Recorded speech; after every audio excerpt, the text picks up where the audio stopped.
دابەزینی بەهای دینار بەرامبەر بە دۆلار زیانی بە هاوڵاتیان گەیاندووە. ئەمە بارودۆخی ئابووری هاوڵاتیان بە شێوەیەکی گشتیش با بڵین لە عێراق و لە هەرێمی کوردستان زیانی بەرکەوتووە. جا لە چوارچێوەی ئەو ڕێکارانە ئەو هەنگاوانەی کە گیراوەتە بەر مامەڵەکردنی هاوڵاتیان یاخود وەبەرهێنان بازرگانان یاخود مامەڵەکردن لە ناوخۆ عێراق و هەرێمی کوردستانە بە دینار کە ئەمە کاریگەری دەبێت لەسەر جێگیرکردنی بەهای دینار و کەمبوونەوەی ئەو زیانانەی کە لە کاتی بەرزبوونەوەی خۆت نزمبوونەوەی بەهای دۆلاردا بوونی دەبێت بەرامبەر بە دینار. تایبەت بەم بابەتە میوانداری زۆر بەڕێز دکتۆر خالید حەیدەر پسپۆری ئابووریمان کردو کە لە ستۆدیۆ بەیانی کورسانی نوێژمیانە. دکتۆر سپاس بۆ ئامادەبوونت بە خێراتی. بەڵێ پێش هەر شتێ دەمەوێت لەوە دەست پێ بکەین ئەو ڕێکارانی کە بانکی ناوەندی دەیگرێتە بەر بۆ با بڵێن زەردمەند نەبوونی هاوڵاتیان یاخود جێگیربوونی بەهای دینار بەرزبوونەوەی بەهای دینار تا چنددە ئەم بارودۆ خستەقام گیر دەکات. بەڵێ زۆر سپاسەکەم بەینتەم باش بەنای خۆی بەخشندە مێرەبان. خۆی سەرەتا بە شتێک بۆ جەنابتان ڕوون بکەمەوە لە هەموو میدیاکان و لە تلڤیزیۆن و شوێنان باس لەوە کرێ ئەڵێن بەهای دۆلار. ئەم وشەیە ئەم زارەوەیە وەکو لاینی زانستی ڕاست نییە بۆ لەبەر ئەوەی کە ئەو زارەوە بەکارێنێ بەهای دۆلار معنەیەوەی کە دۆلار چەند ینی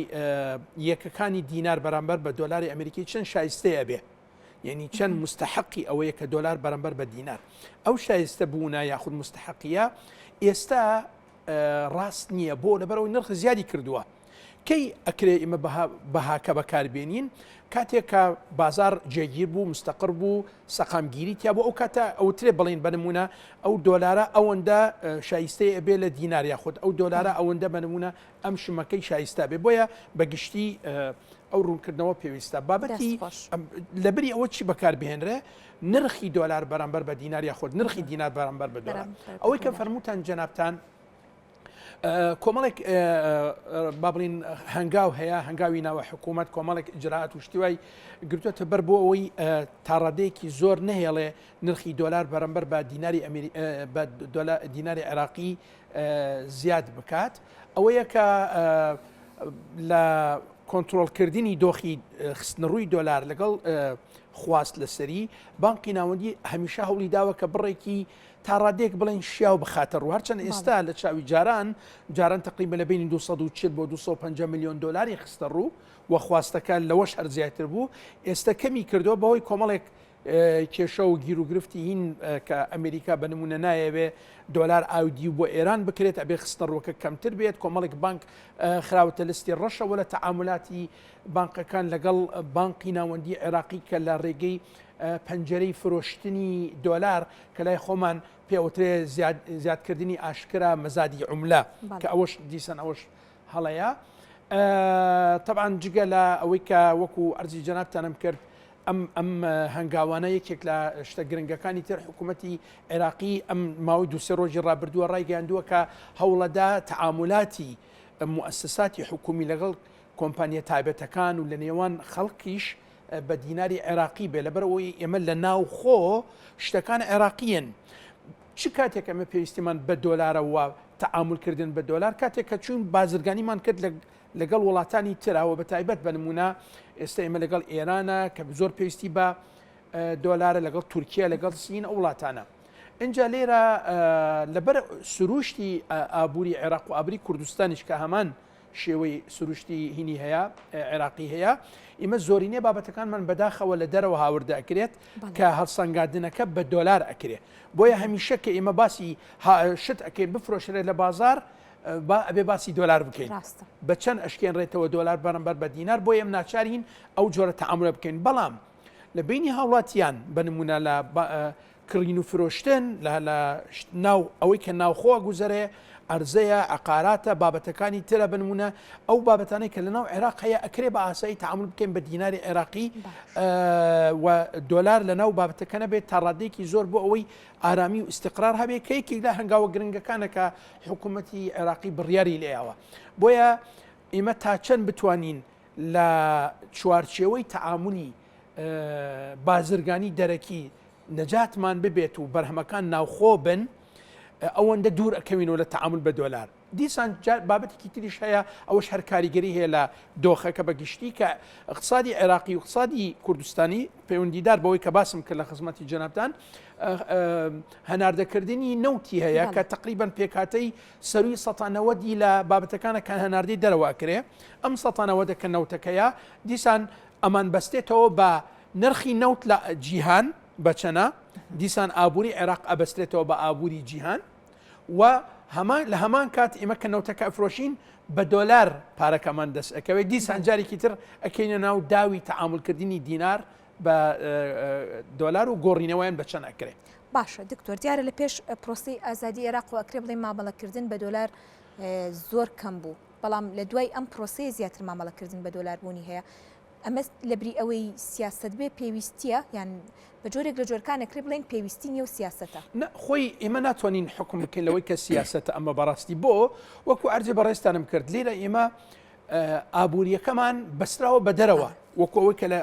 زانستی ئابووری پێوەترێ تەبعیە یان ئێمە ملکەچین ئێمە پابەند دەبین ئێمە سەر بە ئابووری دەرەوەی عێراقین لەبەر بابەتی یەکەم شت بوو کۆکوتمان پێکاتێ ئابوووریەکەمان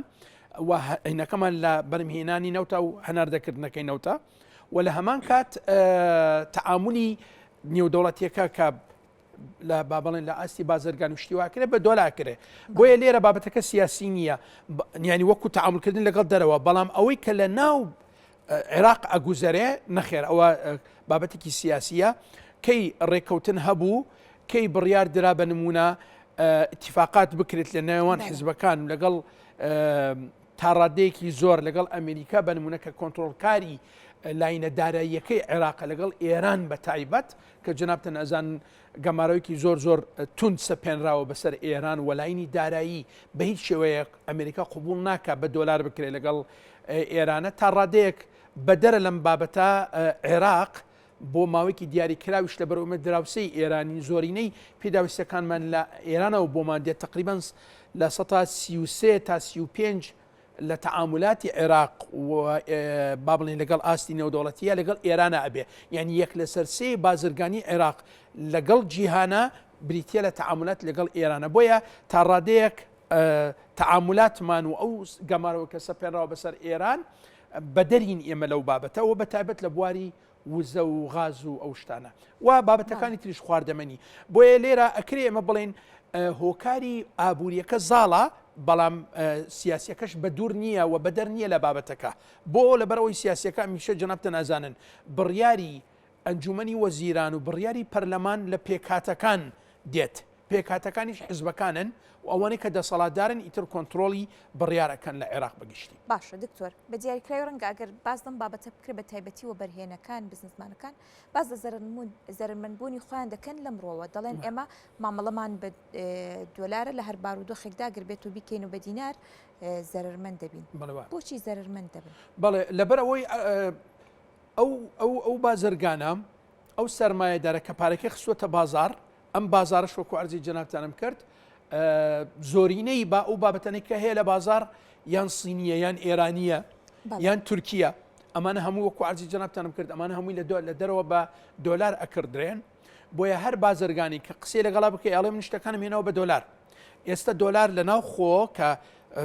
سەیری نرخەکەی بکەی بە تقریبا 1570 گەشتە 1600 وشتیوە ئیتر ئەوە کە من هێنم لە دەرەوە دۆلارێک بنمونە لەسرم ئەکەوێ وەکو بازرگان 1600 عێراقی ئەکە باشە بە چەند میفرۆشم لە بازارەکانی عێراق بەلاینی کەمەوە 1750 بنمونە یاخود 2000 ئەگەر بە تاک یاخود ئەگەر بە کۆش بیفرۆشم 1600ەکە لەوانەی 1650 بیفرۆشم کە بۆ کۆهێنام لێرە ئەگەر من ڕێگریم لێ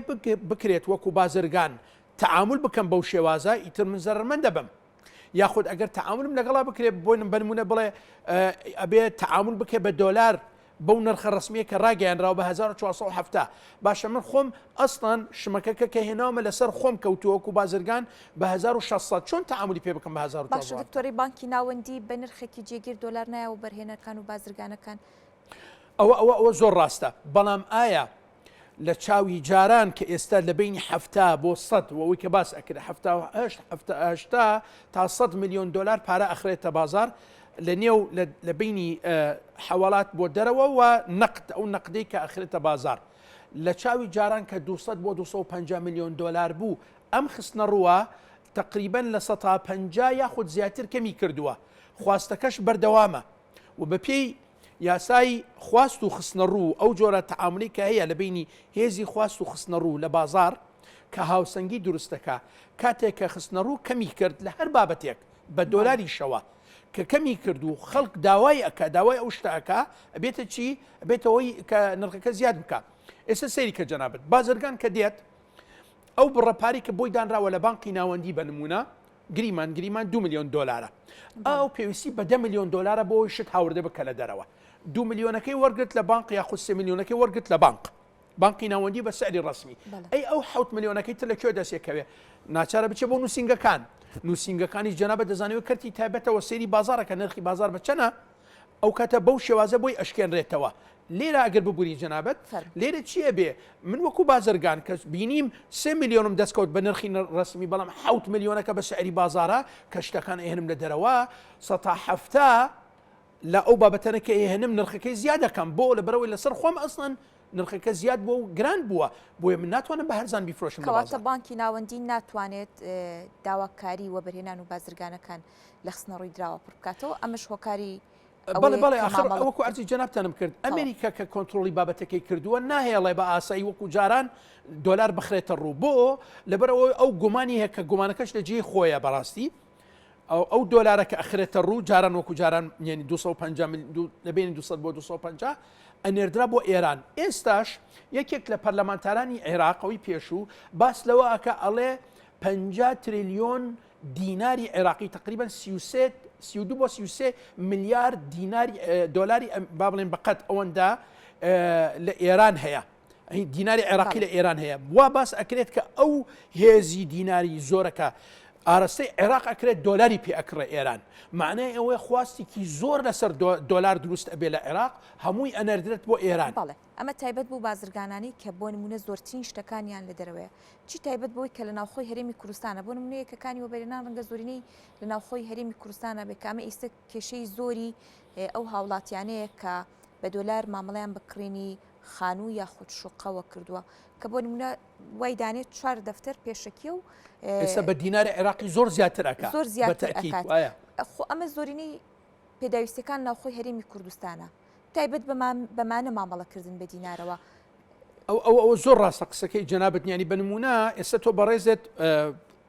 عقدت کردووە گرێبەستت کردووە لەگەڵ کۆمپانیەکە بە 5 دەفتەر 5 دەفتەر جەنابێت وەکو هاوڵاتیەک وەکو فەرمانبەرێک